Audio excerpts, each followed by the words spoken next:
Hello students, welcome back to my channel. आज हम देखने वाले हैं सॉल्यूशंस का classification on the basis of Raoult's law. Raoult's law के बेसिस पर सॉल्यूशंस को टू पार्ट्स में हमने क्लासिफाई किया है। फर्स्ट है ideal solution and second is non ideal solutions. फिर नॉन आइडियल सॉल्यूशंस को फर्दर टू पार्ट्स में क्लासिफाई किया है। Non ideal solution with positive deviation and non-ideal solution with negative deviation। सबसे पहले हम बात करेंगे आइडियल सॉल्यूशंस की। आइडियल सॉल्यूशंस को कुछ ऐसा डिफाइन किया जा सकता है: the solution which obey Raoult's law over the entire range of concentration are known as ideal solution. मतलब ऐसे सॉल्यूशंस जो कॉन्सेंट्रेशन की एंटायर रेंज पर राउल्ट्स लॉ को फॉलो करते हैं। राउल्ट्स लॉ को फॉलो करने से मतलब ये हुआ उनका पीटी मतलब टोटल प्रेशर उस सॉल्यूशन के कंपोनेंट्स के पार्शियल वेपर प्रेशर्स के सम के इक्वल होना चाहिए। मतलब total vapour pressure partial vapour pressures के सम के इक्वल होना चाहिए। ऐसा कब हो सकता है, इसके लिए हम उसमें कंडीशंस देखते हैं। इस टाइप के सॉल्यूशंस में जो कंपोनेंट्स हैं उनकी molecular size structure almost identical होनी चाहिए, इंटरमॉलिक्यूलर फोर्सेस ऑलमोस्ट आइडेंटिकल होना चाहिए, और उनके पार्टिकल्स के बिटवीन मतलब जो कंपोनेंट्स हैं हमारे ए और बी, उनकी इंटरेक्शंस, उनके बीच में बनने वाला बॉन्ड, मतलब अगर हम ए को सॉल्वेंट अज्यूम कर रहे हैं और बी को सोल्यूट अज्यूम कर रहे हैं, तो सॉल्वेंट और सोल्यूट इनके बीच में लगने वाला जो फोर्स है या इनके बीच में जो बनने वाला बॉन्ड है वो सिमिलर होना चाहिए। मतलब सॉल्वेंट के पार्टिकल्स के बिटवीन और सोल्यूट के पार्टिकल्स के बिटवीन जो बॉन्ड बन रहा है उसका नेचर सोल्यूट के पार्टिकल्स के बिटवीन बनने वाले बॉन्ड्स के इक्वल होना चाहिए। जब ये इंटरेक्शंस जो है वो ऑलमोस्ट सिमिलर होंगे तो हम यहाँ देखेंगे कि जो मिक्सिंग एंथैल्पी है, इस कंडीशन में जो सॉल्यूशन के कंपोनेंट्स को मिलाने पर जो मिक्सिंग एंथैल्पी आने वाली है वो क्या होनी चाहिए, जीरो होनी चाहिए। मतलब ना तो यहाँ एनर्जी का एब्जॉर्प्शन होना चाहिए ना ही एनर्जी रिलीज होनी चाहिए। सेकंड थिंग, जो वॉल्यूम, जो मिक्सिंग वॉल्यूम है वो उसका जो डिफरेंस है वो ऑलमोस्ट ज़ीरो होना चाहिए। मतलब अगर हम इन दोनों सॉल्यूशंस को दोनों कंपोनेंट्स को मिक्स करते हैं, ए और बी को एक दूसरे में मिक्स करते हैं, तो यहाँ पर वॉल्यूम चेंजेस क्या आना चाहिए, ज़ीरो आना चाहिए। मतलब 1 + 1 = 2 ही होना चाहिए, ना तो इसमें कोई डिक्रीमेंट होना चाहिए ना ही इंक्रीमेंट होना चाहिए। तो हम इस टाइप के सॉल्यूशंस को क्या कहेंगे, आइडियल सॉल्यूशन कहेंगे। फॉर एग्जांपल आइडियल सॉल्यूशंस के कुछ एग्जांपल्स हैं, वो हैं N hexane and N heptane का solution. Second, methanol and ethanol का solution. Then chlorobutane and bromobutane का सॉल्यूशन। तो यहाँ एक चीज कॉमन देखने को मिल रही है, अगर ऑलमोस्ट फंक्शनल ग्रुप सिमिलर हैं तो ये जो कंपोनेंट्स हैं ये आइडियल सॉल्यूशन फॉर्म करते हैं। Clear students? नाउ अब हम देखते हैं non ideal solutions. Non ideal solutions हम पहले भी देख चुके हैं। नॉन आइडियल सॉल्यूशन को हमने टू पार्ट्स में क्लासिफाई किया हुआ है। First, non ideal solution with positive deviation and non ideal solution with negative deviation. सबसे पहले हम बात करेंगे non ideal solution with positive deviation की। पॉजिटिव डेविएशन मीन ऐसे सॉल्यूशंस जिनका वेपर प्रेशर, राउल्ट ने जो वेपर प्रेशर अज्यूम किया है या राउल्ट ने जो प्रेडिक्ट किया है, उस वेपर प्रेशर से इनका जो वेपर प्रेशर है वो ग्रेटर होना चाहिए। मतलब कंपोनेंट ए और कंपोनेंट बी के पार्शियल वेपर प्रेशर के सम से टोटल सॉल्यूशन का वेपर प्रेशर ग्रेटर आएगा। ऐसा तभी पॉसिबल है जब सॉल्वेंट मीन्स हमारा कंपोनेंट ए के पार्टिकल्स के बिटवीन लगने वाला फोर्स और इंटरेक्शंस सोल्यूट मीन्स कंपोनेंट हमारा बी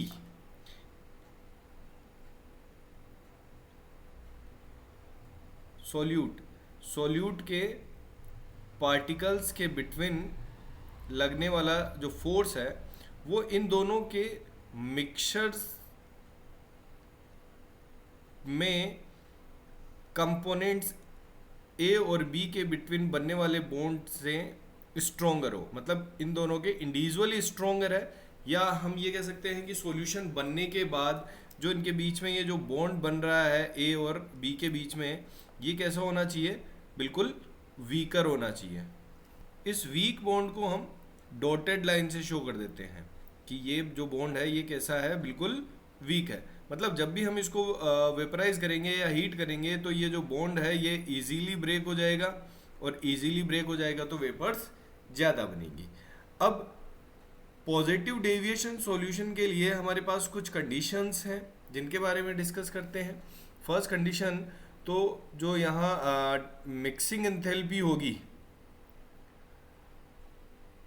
डेल मिक्सिंग एंथैल्पी जो है वो कैसी होगी, पॉजिटिव होगी, मींस एंडोथर्मिक होगी। ठीक है, ये एनर्जी को एब्जॉर्ब करेंगे। दूसरा, जो यहाँ मिक्सिंग वॉल्यूम चेंजेस जो आ रहे हैं वो भी कैसे होंगे, पॉजिटिव होंगे, मतलब वॉल्यूम जो है वो इंक्रीज हो जाता है। जब हम इस सॉल्यूशन का ग्राफ प्लॉट करेंगे तो ये जो डॉटेड लाइन है ये तो राउल्ट ने जो प्रेडिक्ट किया है वो उस वेपर प्रेशर को शो कर रहा है, बट एक्चुअल जो वेपर प्रेशर आएगा इनका, राउल्ट ने जो वेपर प्रेशर दिया है उससे ग्रेटर आएगा। तो यहाँ जो टोटल प्रेशर है सॉल्यूशन का वो राउल्ट ने जो प्रेडिक्ट किया है उससे ग्रेटर आ रहा है। तो जब भी हमें इसको डिफाइन करना होगा, हमें इस ग्राफ को भी एक्सप्लेन करना होगा वहाँ कि वेपर प्रेशर कैसा आ रहा है, जो राउल्ट ने शो किया है उससे ग्रेटर आ रहा है। इसके कौन कौन से एग्जाम्पल्स हो सकते हैं उनके बारे में डिस्कस करेंगे। फर्स्ट है मीथेनॉल एंड वाटर का solution, methanol plus carbon tetrachloride का सॉल्यूशन, CCl4 का solution, ethanol and water, acetone and ethanol, acetone and carbon disulphide CS2, carbon disulphide को हम CS2 से रिप्रेजेंट करेंगे। तो ये जितने भी सॉल्यूशंस हैं ये सारे के सारे पॉजिटिव डेविएशन शो करते हैं, और पॉजिटिव डेविएशन को एक सिंपल वे में अगर हमारे माइंड में सेट करना है तो ये होगा कि जो राउल्ट ने वेपर प्रेशर शो किया है उससे ग्रेटर वैल्यू अगर आ रही है तो हम उसको क्या कहेंगे, पॉजिटिव डेविएशन सॉल्यूशन कहेंगे। अब हम बात करते हैं नेक्स्ट नेगेटिव डेविएशन सॉल्यूशन की। Non ideal solution with negative deviation. Negative deviation mean इस टाइप के सॉल्यूशंस का टोटल प्रेशर राउल्ट ने जो वेपर प्रेशर प्रेडिक्ट किया है उससे लेस रहेगा। मींस इनका टोटल प्रेशर कंपोनेंट ए के पार्शियल प्रेशर और कंपोनेंट बी के पार्शियल प्रेशर्स के सम से लेस रहेगा। इसका रीज़न क्या होगा कि कंपोनेंट ए और बी से मिलकर के बनने वाले सॉल्यूशन के जो बॉन्डिंग है या जो इंटरेक्शन है इनके बीच में बनने वाला है वो काफ़ी स्ट्रॉन्ग रहेगा as compared to pure component A और प्योर कंपोनेंट बी के बीच में बनने वाले बॉन्ड के से। ये जो सॉल्यूशन का बॉन्ड है ये स्ट्रॉन्गर रहेगा, मतलब ये जो बॉन्ड है ये इजीली ब्रेक नहीं होगा। इजीली ब्रेक नहीं होगा तो वेपर्स नहीं बनेंगी, और वेपर्स नहीं बनेंगी तो प्रेशर रिड्यूस हो जाएगा या कम शो होगा। तो हम ये ऐसा कह सकते हैं कि इस टाइप के सॉल्यूशन का जो प्रेशर है वो लेस होता है प्योर कंपोनेंट्स के कंपैरिजन में। ठीक है, तो हम यहाँ ये कह सकते हैं कि जो मिक्सिंग एंथैल्पी है उसका वैल्यू नेगेटिव रहता है, मतलब ये एक्सोथर्मिक प्रोसेस होगी। जब भी हम कंपोनेंट ए और बी को मिक्स करेंगे तो यहाँ पर एनर्जी रिलीज होती है।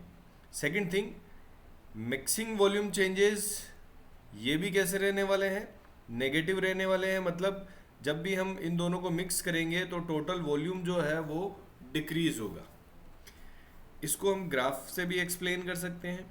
ये जो डॉटेड लाइन है वो अभी राउल्ट के लॉ को शो कर रही है, बट इस टाइप के सॉल्यूशन जो नेगेटिव डेविएशन शो कर रहे हैं उनके ग्राफ राउल्ट ने जो ग्राफ शो किया है उससे लेस रहेंगे या उससे नीचे से एक कर्व से शो होगा।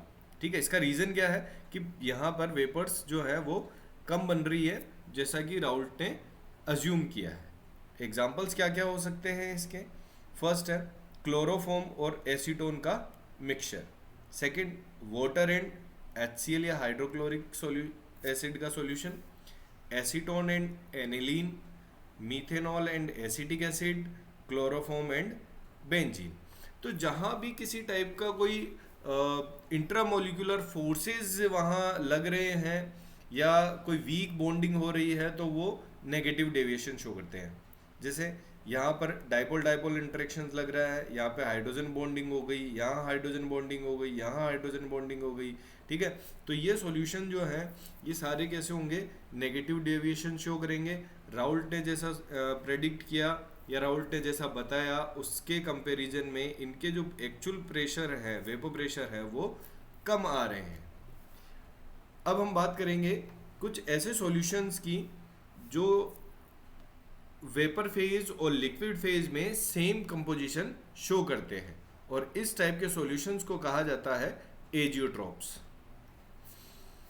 ओके, एजियोट्रोपिक मिक्सचर्स मीन्स ऐसे mixtures, the mixtures of liquid which boils at constant temperature like a pure liquid and possess same composition of component in liquid as well as vapor phase। means अगर solution to component से बना है ए और B से, तो दोनों component एक साथ बॉईल होंगे और इनकी कंपोजिशन जो है वो लिक्विड फेज में भी वही रहेगी और वेपर फेज में भी वही रहेगी। मतलब इन दोनों कंपोनेंट्स को आप फ्रैक्शनल डिस्टिलेशन या डिस्टिलेशन प्रोसेस से हम इनको सेपरेट नहीं कर सकते हैं। ठीक है, these are can not separated by fractional distillation. अब इन सॉल्यूशन को भी हमने टू पार्ट्स में क्लासिफाई किया हुआ है। फर्स्ट है minimum boiling azeotropes. Minimum boiling azeotropes mean जिनका बॉइलिंग पॉइंट लेस है, हम उनको मिनिमम बॉइलिंग एजियोट्रोप कहेंगे। और एक्चुअल में ये इस टाइप के जो एजियोट्रोप्स हैं ये राउल्ट्स लॉ से बहुत ज़्यादा पॉजिटिव डेविएशन शो करते हैं और इनके बॉइलिंग पॉइंट्स भी क्या है, लोअर है। फॉर एग्जांपल फर्मेंटेशन से, शुगर के फर्मेंटेशन से बनने वाली जो अल्कोहल है उसमें 95% इथेनॉल होता है और 5% वाटर होता है। तो 5% वाटर एंड 95% इथेनॉल का जो मिक्सचर होगा वो होगा मिनिमम बॉइलिंग एजियोट्रोप। मतलब यहाँ पर इथेनॉल और वाटर जो है वो सेम टेम्परेचर पर बॉइल होते हैं। और ऐसा ही सिमिलर सेकंड है maximum boiling azeotrope.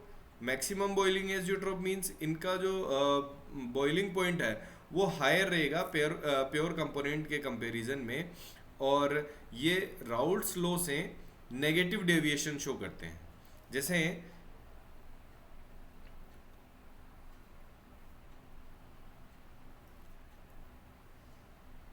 Approximate 68% nitric acid and 32% water का मिक्सचर। अगर हम 68% HNO3 और इसमें